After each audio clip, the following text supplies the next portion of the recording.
I'm kind of pitching myself here as somebody who's an experienced investor, but always, I'm definitely new to this business as well. I just want to speak about this product and just how much, it has really helped me, propel myself, get better with talking with sellers, actually be able to close a deal.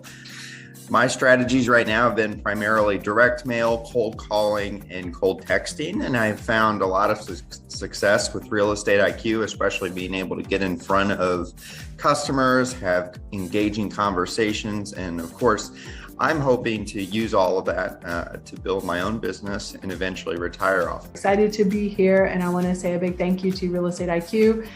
They have the absolute top leads in the industry and just make investing effortless for all of us as real estate investors here in Texas and obviously everywhere else that they're focused. And I'm proud to be associated with Real Estate IQ. Love what you guys do and love how you all help investors so that we can focus on the thing that makes us the most money, which is the job of real estate investing. I wanted to jump on this morning and give a shout out to Real Estate IQ.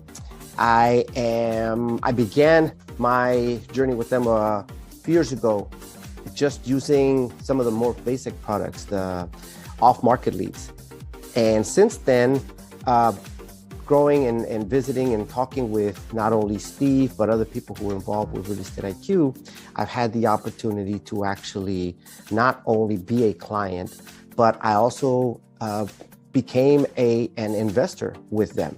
And that is one of the beauties of being able to be part of Real Estate IQ, is it gives you the opportunity to grow as an investor, especially in real estate.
I'm kind of pitching myself here as somebody who's an experienced investor, but always, I'm definitely new to this business as well. I just want to speak about this product and just how much, it has really helped me, propel myself, get better with talking with sellers, actually be able to close a deal.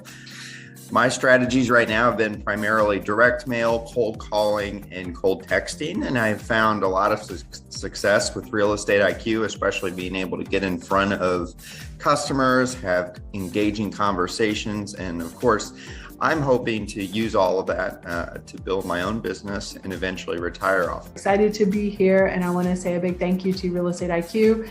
They have the absolute top leads in the industry and just make investing effortless for all of us as real estate investors here in Texas and obviously everywhere else that they're focused. And I'm proud to be associated with Real Estate IQ. Love what you guys do and love how you all help investors so that we can focus on the thing that makes us the most.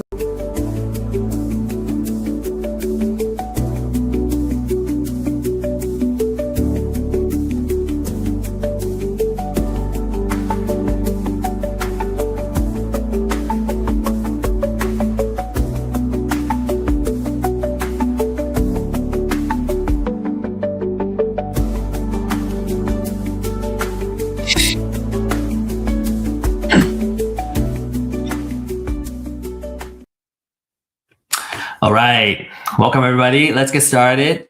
We have a lot of really cool information and specifically case studies that we have prepared for you.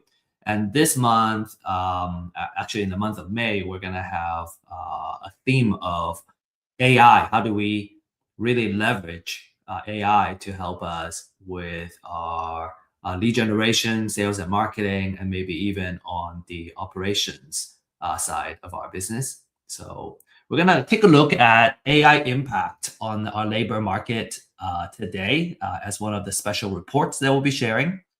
Let's see what else. So maybe we can kind of look at it from a context of from a real estate investor standpoint. How does that affect the macro market, and what kind of opportunity does that provide for us? So let's get started. Okay, so our host organization, Real Estate IQ, and I think kind of the key product here is the off-market distressed seller leads, right? Where you can have access to information of folks that really need to sell their property. And that's where we get most of our deal sources from. We want to encourage you to, regularly visit our website for market updates and events and classes. That's gonna help upgrade your mindset and how you're gonna do deals. And also join our weekly live stream here. There are new deals that come across our desk. Today we have some unusual deals, which I think may be here to stay. There are a lot of opportunities out there. You just need to find the kind of places where you can find deals that have a strong discount, right? So we're gonna continue to stay with the theme of finding good deals, and you might be surprised with some of the deals that we're finding now. Okay, success stories. I'm gonna skip over these. Disclaimer.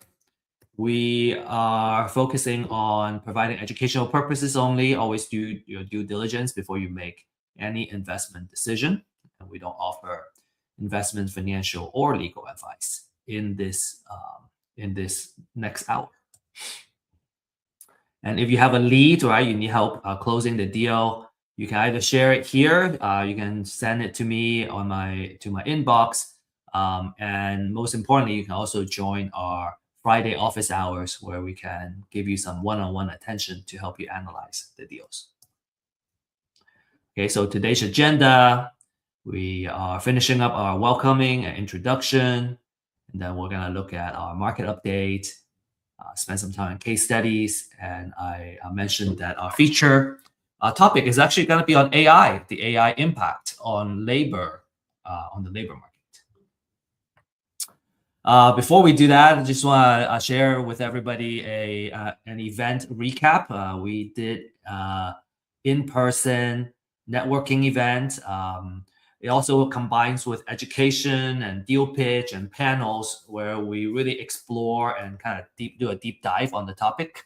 Last Friday's topic, actually was in private lending and how lenders look at deals and how they underwrite deals and what are the things that they look for in a deal and also in a borrower. So we learned a lot, but what I was most impressed by is the quality of people that are in the event. Like these are the folks that are actively doing the deals, and so a lot of great connections were happening, not just during the event, but at the networking event, the networking portion right before the event, and also right after. So want to highly encourage you to, if you're in Dallas in the DFW area, to attend. It's on Fridays in the morning, and the event starts at 9:30. My recommendation is probably arrive at 9 at the latest, because the first kind of 9 to 9:30, maybe a little bit after 9:30 is kind of the golden hour where you make great connections, right? You meet the high quality people and set up follow-up meetings and appointments where you can make more deals happen, right? Make quality connections. Really, really enjoyed again the folks that were there, the speakers, the panelists, the deal makers. So we'll be continually supporting this event, and we'll be attending too. So we look forward to seeing you there. The next one is going to be on May 22nd, and location is TBD. You can try to scan the QR code and RSVP for it, and if it doesn't work, just send me an email. I can send you the direct link. Okay, so look forward to meeting you in person there. So a couple of market updates, right? Mortgage application has fallen 1.6% week over week. What does that mean, right? Purchase application, on the other hand, has gone up 1%, and it has gone up 21% year over year, while the refinance volume is actually the one that has dropped. And then the real estate market pulse, right? The spring momentum is starting to build up. We're seeing more properties being put on the market as well. And anecdotally, as we're doing market analysis on particular deals, we are also seeing a lot of houses are being put on the market. You can see that through the inventory increase. The demand for mortgage has been easing because of the 30-year mortgage rate is now at 6.23%, which is the lowest for this season. The Zillow home value, they have revised their home value growth to about 0.3% by year end, and existing home sales to be between 3 and 4 million properties. The inventory gain, right, and the elevated rate is expected to keep price appreciation in check, and that signals a stabilizing but booming market as we go into May. Again, if you want to kind of read the actual analysis from Zillow, you can join our website, and the links are available for you to read further. Okay, so let's look at a couple of case studies. We spent a little bit of time, quite a bit of time today to prepare these case studies for you. I think today we have three cases. So this one is a rental property in Mahia. I will share the specific numbers later, but this is the example of a property that needed work, right? We acquired it, remodeled it, and basically improve it. And we just got the lease assigned to start in May. So this property is going to be occupied and it will be cash flowing pretty well. These are the before photos. And I think these are also before photos. You can see, it's got good bones, right? It just needs remodeling, updating. Not much else going on here. So you can see, now this is where we see the before and after. We repainted the kitchen, right? New flooring and new paint on the kitchen cabinets and new countertop. Also updated the bathroom. Okay, there was a window, actually like a opening here, so you could actually like stick your hand out and you'll be outside of the house. So we sealed that and put all that together and upgraded the bathroom. This is the before and after of the back part of the house, almost like a living area. If you kind of go through that door, that's where the garage is. And the garage it looks oversized as well. So there's some opportunity to kind of either add additional square footage or just kind of use that as a space for storage for the tenant. Okay, this is the other angle, from the garage door, looking into the house. And this is one of the bedrooms. So these are the numbers. Okay, they end up looking really good, right? So purchase price 66, rehab, it wasn't a lot of work, so 24,000. So all in about 90,000. The after repair value is about 140, and expected rent at the time was 1,400, 1,500, right? So that was above the 1% rule of thumb. Let's just say we end up refinancing at 140. The cash flow will still work really well. In addition to the force appreciation, right? When we put in 90K, it's worth 140. That's a 50K force appreciation gain. We purchased that basically a year ago. Monthly interest is $825. We actually had a signed lease about a month or two ago, and the tenant at the time, we had a lot of interest. I think the area is growing.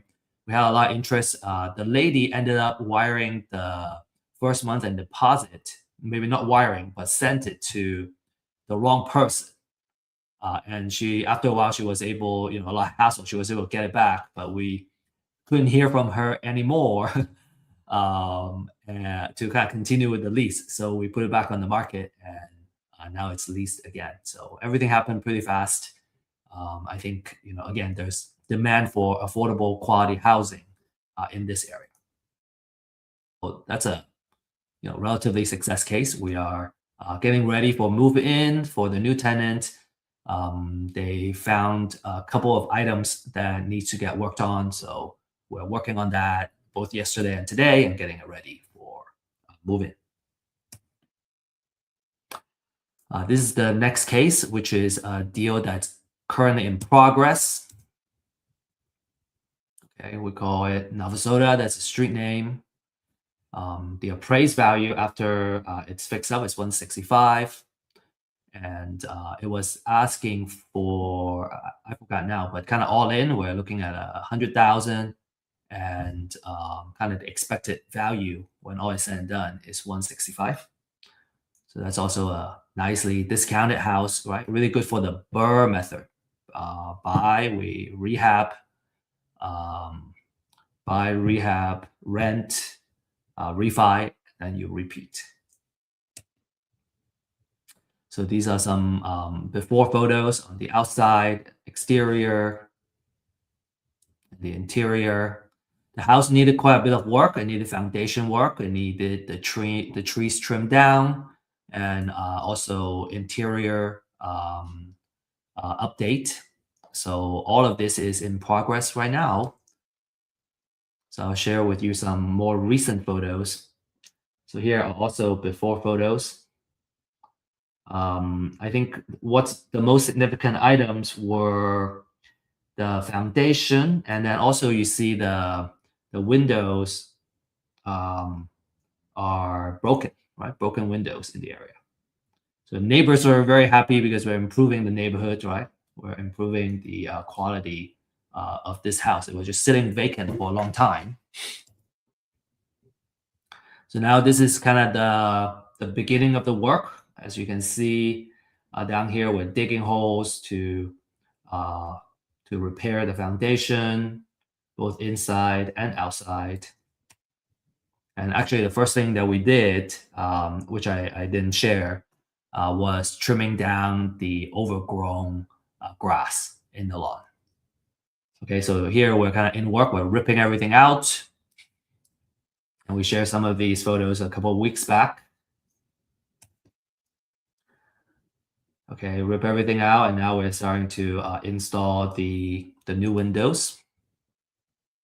Okay, these are new windows. New windows are getting put in place. And the materials end up costing quite a bit too, because we gotta replace all the windows. But it's adding a lot of value to the property, right? It's part of the rehab. So putting new windows, and then we're putting in new drywalls now here. So it's still in work. I think this might be the last photo that we have available. I think it has made more progress this week.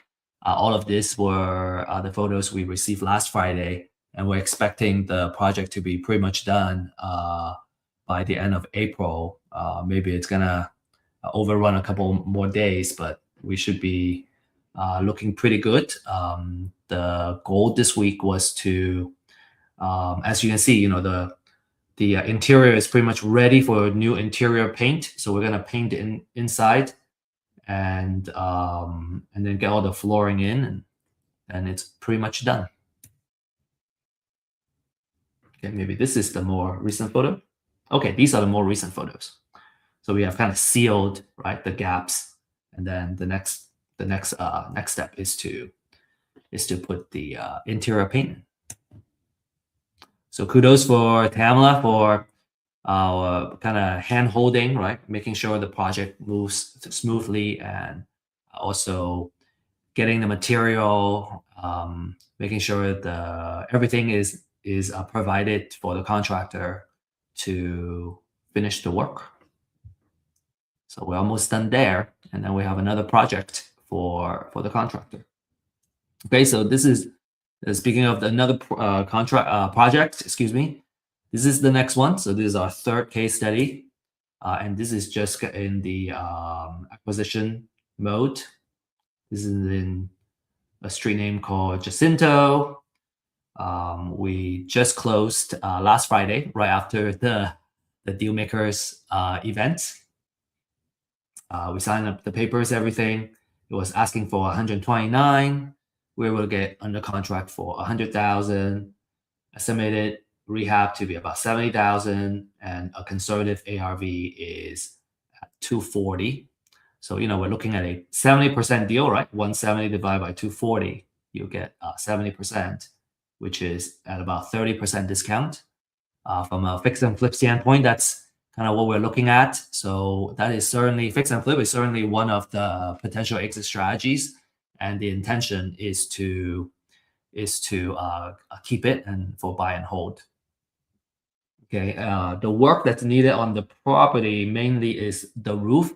There were like 3 layers of roof shingles that are adding a lot of weight load on the weight bearing beams, and so we're gonna get a new roof, and then interior upgrade, and then that's pretty much it.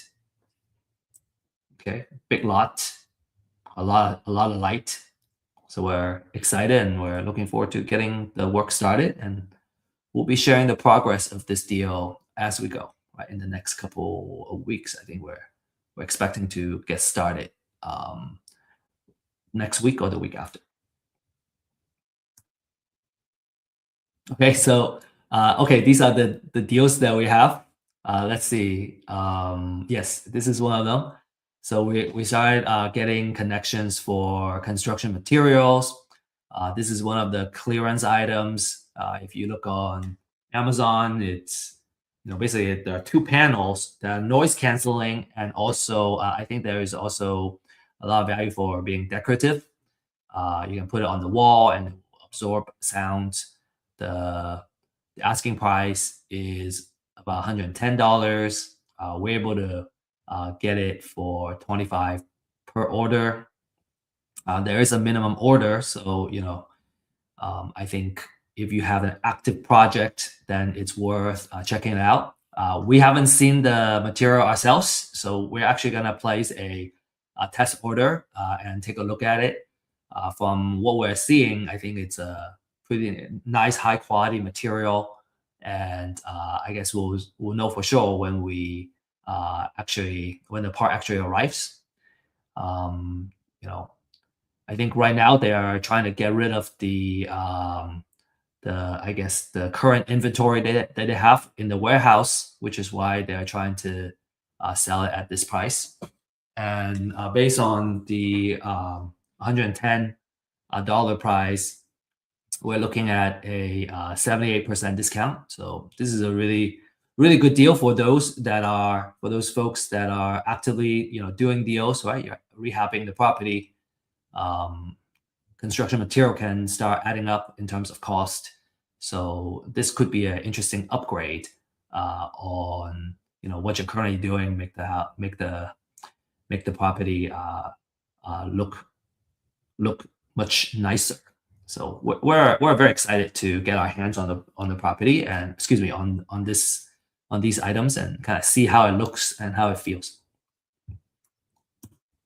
Okay, another one that kind of applies, I think, here is the door strip that you can put on the door. It's probably more belong to like home improvement, and this is about half price.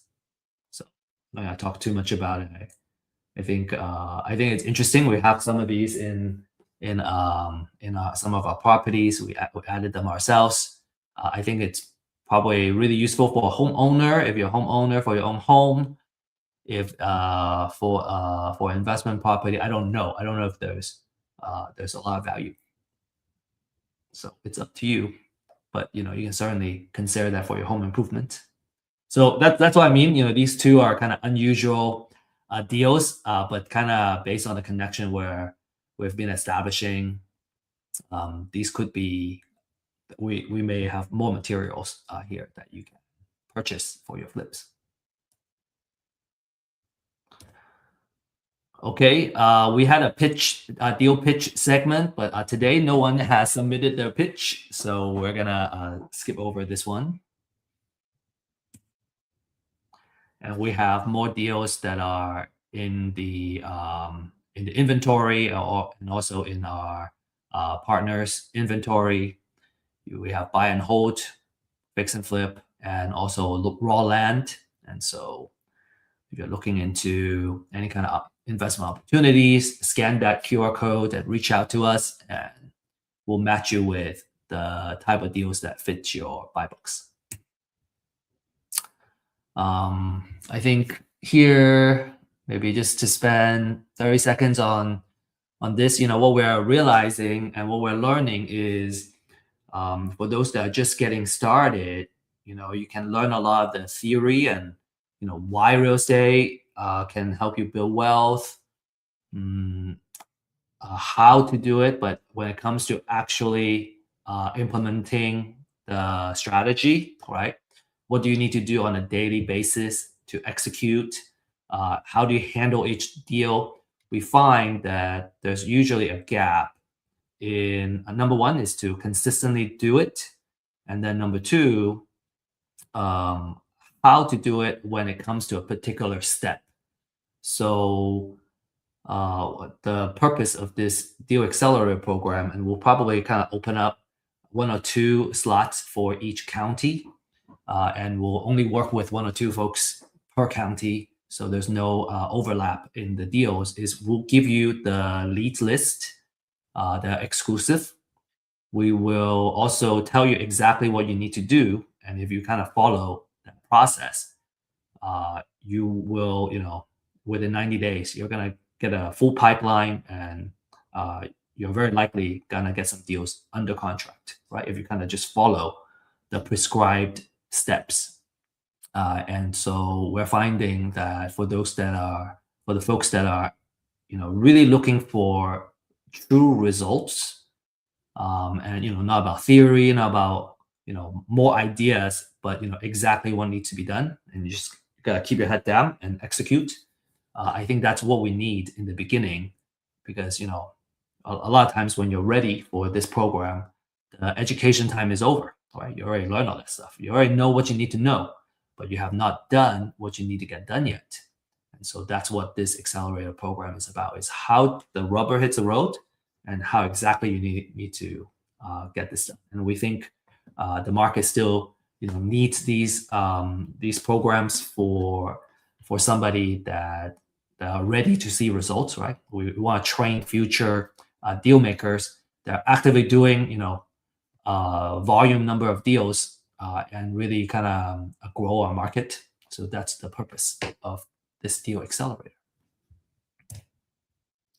So a lot of the deals that we have is through this program, the deal accelerator program, and a lot of I think it's not about fancy ideas, right? It's about doing the grunt work and whatever it takes to get the job done and create that traction for your business. Okay. All right. So this is kind of our keynote piece, and we're going to talk about a really special report. This is published by Anthropic, which is the company behind Claude AI, and they have done a very cool study on labor market impact of AI. And I'm sure anybody that is if you're in the workforce, you're probably concerned about your own job security and how AI is going to impact your job. If you have kids that are about to graduate from college and enter the workforce, right?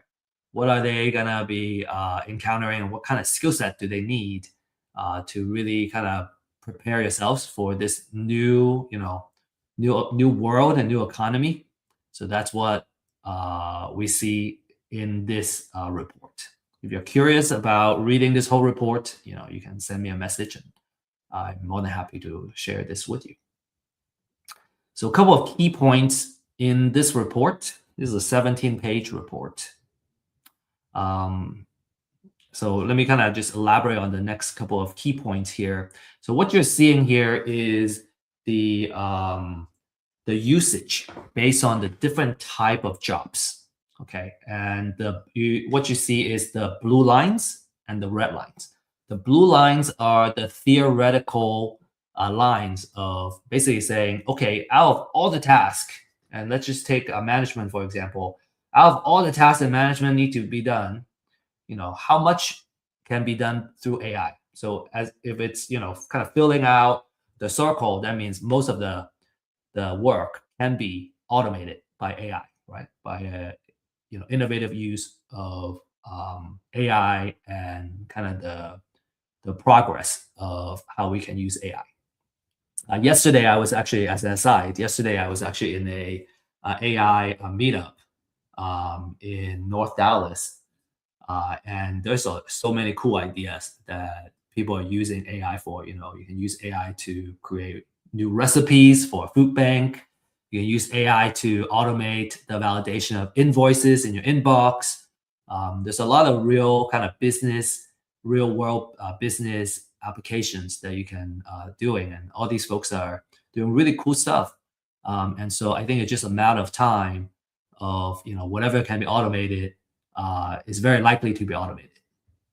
Okay, so as you can see, so let's just kind of stay with the blue area first. So basically what we're seeing is management, right? Business finance, computer and math, architecture, and I guess on this side, office and admin.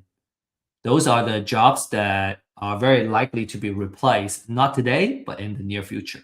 Okay, so if AI can do a lot of the work, what does that mean? We want to be, we either don't want to enter the field, or we want to enter the field with the skill set to build all these workflows using AI, right? So I think the future is in the ability to utilize AI to automate a lot of the work, right? And checking and making sure the work gets done.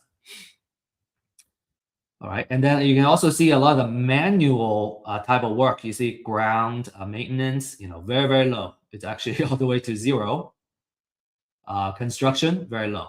Right? It's very hard for just AI software to automate a lot of that. Maybe some of the administrative part of organizing the work can be automated, but a lot of kind of, I guess, blue collar and manual labor, it will be difficult to automate for now. So that's what I see on the blue side. The red one is the observed coverage, which means people that are actually using Claude AI to automate tasks. This is what they're doing now, and as of right now, people are using it a lot for computer and math.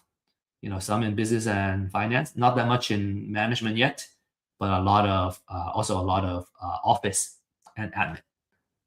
Okay, and on the other side, you see some use in legal, education, and arts and media.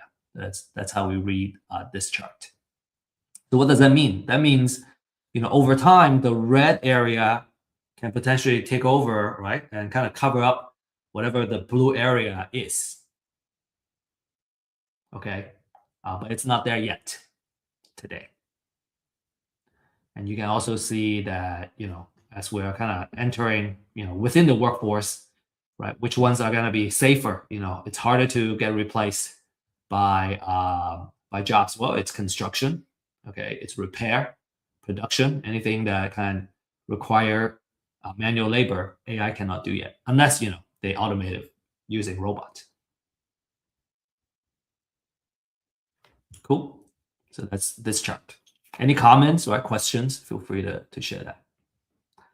So kind of the key point here on this slide is LLM, large language model, right? AI penetration is in the majority of tasks is in computer and math at 94%, and office and admin occupations, which is 90% of the task. Okay. That's all I want to talk about on this slide. This is a really cool chart, actually. So, and then this table talks about the most exposed occupations, right? Where the task can be automated by AI, and it could lead to displacement. And by exposure, right? They talk about exposed. So this is the amount of task that can be automated. You can see, computer programming is at the top, customer service, okay, data entry. AI is gonna automate a lot of this type of repetitive work, and a lot of the customer service. You may ask, well, how do you get AI to deal with difficult clients? Well, a lot of the customer service tasks can be routine. And then when you have, say, angry clients that are upset, those are the ones where you can escalate to a human being. But a lot of the kind of lower tier type of task can be automated. Okay. And then computer programming, you can see like maybe there's not a reason to learn how to code anymore. I think I would say that kind of maintaining a writing code, we don't really need a human being to spend all that work and coming up with the logic and the codes and try to debug anymore. But if we know how the code is written, so we can check the computer's work, and if we know how to leverage AI to write the code, there is still a lot of work that's needed for that. So let's see. What else do I want to say about this chart? I think that's all we got here. Okay, this is the third chart. Okay, BLS, that's a Bureau of Labor Statistics. That's a U.S. United States government branch. They are projecting employment growth in the next 10 years versus AI exposure. So on here, from 0 to here 0.7 to 1, that's how much work is being exposed to AI automation. Okay, so if you're on the right, you're more likely to be automated. Okay, the task is more likely to be automated. And then down here is the employment percentage. So if you're above 0, there's more job growth. If it's minus, that means there's negative job growth. Jobs are disappearing. And as you can see, if I kind of draw this line across the 0, the two jobs that are gonna start going away over time is the cashiers, right? We're already seeing, even at burger place, we're manually placing our own orders and then asked to give a tip. Okay, cashiers, and then you also have customer service. That the majority of the jobs are gonna get automated. And then if you kind of go up, these are the ones that are still, relatively positive growth: lawyers, accountants, software development, right? Electrician, registered nurses. Another thing I want to point out is that there's no statistics that shows the jobs are people are being laid off. Okay, the experienced workers are not being laid off, but the hiring of younger workers in those professions have slowed down. So we're not seeing the folks that experience that are currently in the market losing their job per se, but more on the new roles, right? New openings, new positions opening up for the younger workers. So that's going to affect the new graduates. Okay, this is our last table. And what this is saying is, in terms of being exposed to AI, a couple of things that point out is that the most exposed groups, you can kind of see here in terms of the difference is they're more likely, this is not political at all, this is just statistics, right? They're more likely to be female. They're more likely to be white, non-Hispanic. And here you can kind of see that on the Asian female, I guess Asian, it has doubled, right? The percentage is not crazy high, but it has doubled. And then they're more likely to be highly educated, and they're more likely to be high earners. So the more the higher earning jobs are being automated first, and I guess more educated ones are also more exposed. They're going to be more likely to be automated first. So what does that mean? If we're in the job market today, I think it's imperative that we get really, really good at number one is utilizing AI to automate a lot of the tasks that we're doing. I think the future is not about doing the task itself anymore. It's about how to use AI to automate more and more tasks, making sure that the automation is done correctly and done well, and basically kind of sit at a kind of supervisory role of the AI. Okay, and then also maybe creating ways to kind of continue to check the work, etc. Another thing I would personally recommend is just kind of creating a ways where you can create where you can get another income stream. Okay, build a new income stream as you go, and a lot of the manual work is still quite safe from automation. Okay, and the reason we are here is because we are concerned about real estate investment, right? And creating extra income stream through real estate. And so, if you're here, you're listening to this, you're in the right place. If you are still unsure about the wealth creation power and the income power of real estate yet, you need to watch some of our recorded classes that we're running on a weekly basis. Just make sure you watch all of those, right? So you kind of understand why real estate and why it works. You're here probably, if you don't have a strong, a specific reason, it's probably just you intuitively know that real estate is your path for creating financial freedom and creating extra income at the very least. When you watch those recordings and those classes, you're going to understand exactly why it works and how it works.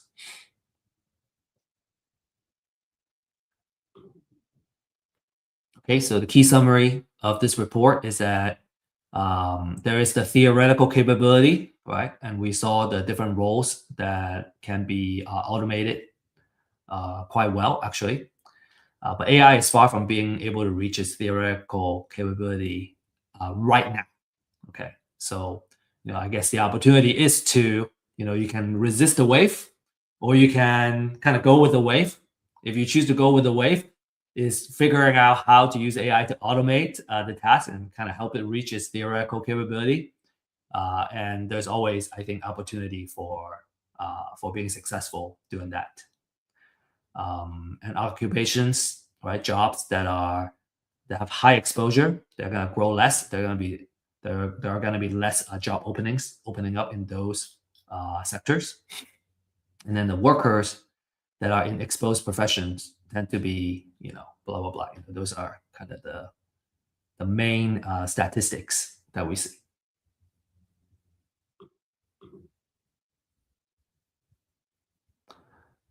I got some folks that asked me to enlarge the slides.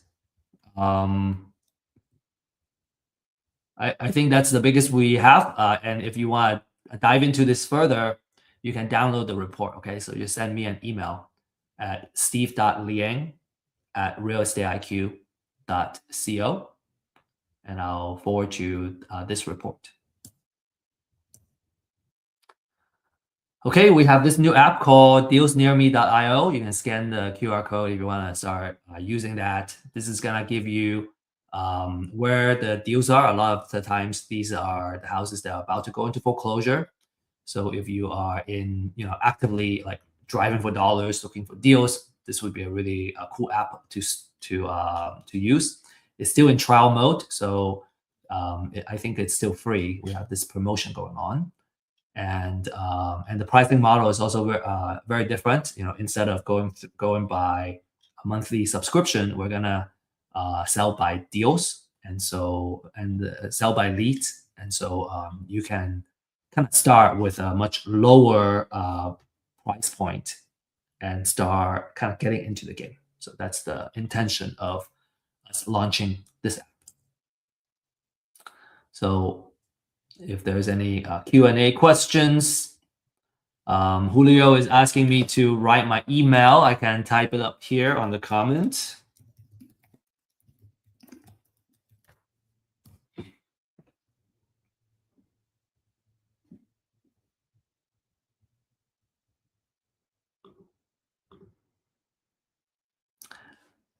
Okay, here are our upcoming events. Okay, so we just had this event on how to find discounted houses.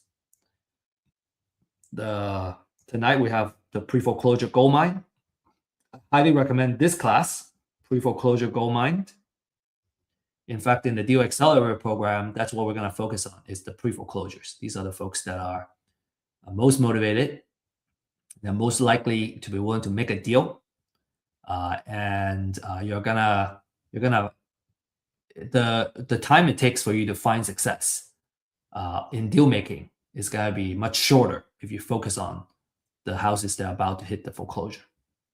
And if you have a lot of cash sitting in your bank account, you might consider bidding at the foreclosure auction. Just make sure you take this class and also get in touch with us, right? So you understand all the pitfalls, right? What you need to avoid and how you can be successful in the foreclosure auction. Okay, so you can either buy it before it goes into foreclosure, or you can buy it at the foreclosure. Okay, there are advantages on both. And then talking about income creation and wealth building power of real estate. This Friday we have the 6 ways, right? Different ways you can make money, and also the ways you can build wealth. This is a really awesome class that kind of gives you the overview of why real estate, and also like why are we doing it? What are the cool techniques that we're using? What are the right strategy to build up a real estate portfolio, and why? Why is that a wealth building a technique? Like how does that impact my wealth, my personal wealth over time? And we'll be explaining a lot of that. And if you want to talk more about it, right? If you want to discuss, that's where our office hours is about. I'm more than happy to talk more about, any of these topics in detail, what we just covered today, what we're passionate about, talk about AI, talk about funding, capital, I think anything, talk about life. I think we're all cool for that. That's what the office hours is about. And, we'll have more one-on-one time, and I can sit down and explain any kind of case study or any real example in detail to make sure we really understand it. And of course, if you have a hot lead and you don't know how to work it, right? You kind of get to a point and like maybe they ask you a question and go, okay, what am I supposed to do? They just call me. They gave me all this information. What am I supposed to do? How do I close the deal? That's what this office hours can be about. And we can walk you through how to do that all the way to writing a contract. And then Friday at 11 a.m., we have the open house where we talk about all the opportunities that we see in both real estate and finance. Because, as a real estate investor, we're actually in the intersection of real estate and finance. And in a way, data and technology as well, right? That's kind of what gives us the edge. So how do we combine all that together, and how do we get involved? So that's what the open house is about. All right, so I think that's all we have for you today. And this is our ending slide. The most important thing is taking action. There are times to learn. And in fact, I'm kind of learning a lot about AI, but I have not taken real action yet. I have a good friend. His name is Vincent. He's showing me, all the cool things you can do. He walked me through it, and I didn't, I guess I did it. I did the action, but I didn't like really process how to do it myself. So I guess, the next couple of days, right? This weekend, I'm going to digest and learn the rest, catch up. And then next week, I'm going to start taking action. And I think it's really through action and doing the wrong things and failing is where we really learn, right? You can really learn through immersive learning by doing it. And so just want to really highly encourage you to start taking action, right? ASAP. You don't wait. I mean, you can wait, and then next month you're in the same place. So just start taking action. Don't overthink it. I think when we're just starting out, we tend to overthink. And I think when I reflect back, I always go, well, what was I hesitant about? I could have just kind of gotten started. I think a lot of the times when I wait, I end up wasting time. I'm not being productive using the time. So okay, that's kind of my personal experience, and you may agree or disagree, but I highly would appreciate if you agree. And look forward to meeting you in person, either in our live event in Dallas or in our office hours. We'd love to make a connection and see how we can add value to you. All right, have a great day and great rest of the weekend. A lot of deals are happening. The economy, we can say it's great. We can say it's bad. We can say, a lot of things that we're worrying about that worries us. But I think if we're creating value and making progress, then I think, the economy can be working really well for us if we put ourselves in the right spot, right? And by positioning, how do you position yourself to do well? Well, you got to move, right? You got to get into it and you got to move. Okay, that's all I got for you. We have a lot of opportunities that we're working on right now. So if you're interested in kind of learning more about that, I think office hours or reach out to me. I share my email address here, and look forward to connecting soon. Okay, thank you guys. Have a great day. Bye-bye.